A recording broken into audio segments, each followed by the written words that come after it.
Hey everybody, this is part 2 of crewing Tony Robbins.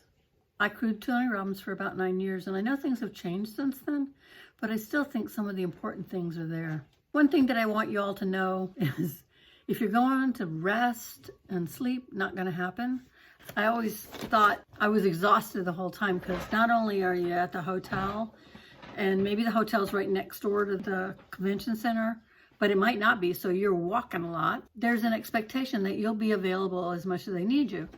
Mind you, we don't have to do the breakdown of any of the stage stuff or anything like that, but there are jobs for us there. So don't count on getting a lot of sleep. The other thing that's important to know is, unless you're coming with your own crowd, you will be rooming with lots of people.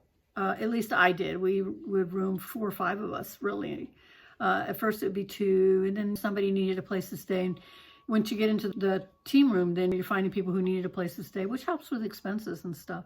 Eventually, if you go as many times as I did, which is at least 26 volunteer, and then at least 10 or 15 senior leadership events, you start to have your own team of people that are going to show up. My team was a couple of blonde, beautiful women and my dark-haired self, and we had a riot. Our room would have a ironing board all set up in it.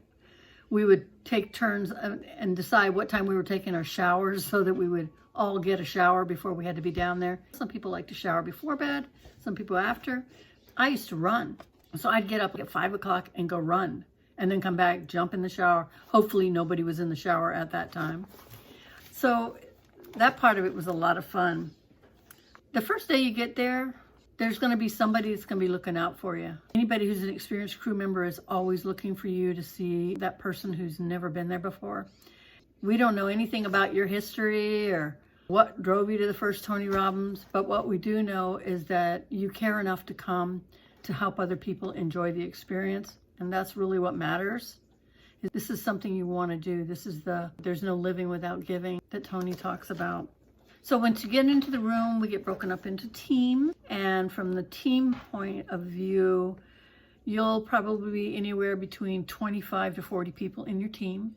There'll be a senior leader or someone with a lot more experience than you there who is always approachable.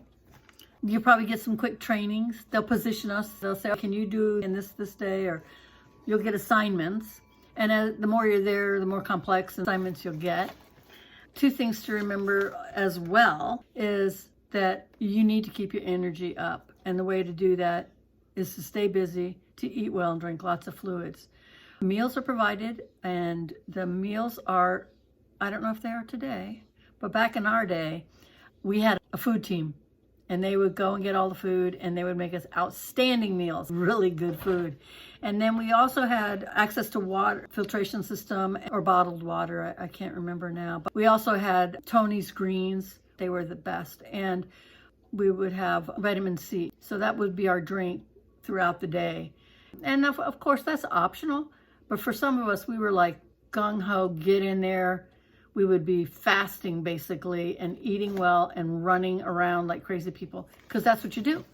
And believe it or not, when people are watching you, they're not thinking you're being crazy. They're thinking you're fantastic.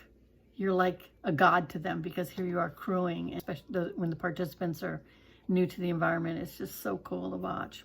So you really got to work on keeping your energy up. Sometimes we have special guests. A lot of times that's Tony. He'll come in and just chat with us about what might be something he might be talking about in the room. And so that was my experience. I went in there thinking, I am a lost puppy in here. I have no idea what I'm doing. And after about the first 3 days, I suddenly had been empowered either by a trainer, a senior leader, other people that were there. I got empowered because they looked to me for answers. And I just knew from being at the event and being a nurse. And so that was really endearing and important to me. And so this is a lifetime experience if you become a crew member. I just wanted to share that with you. This is a super exciting thing to do. And when you're around all those people and that energy is so loving and happy and excited, you just can't help but get hooked. All right, love you dear, you guys. Hope you enjoyed this video. Let me know below if you have any comments. Direct message me if you need. I love you dearly.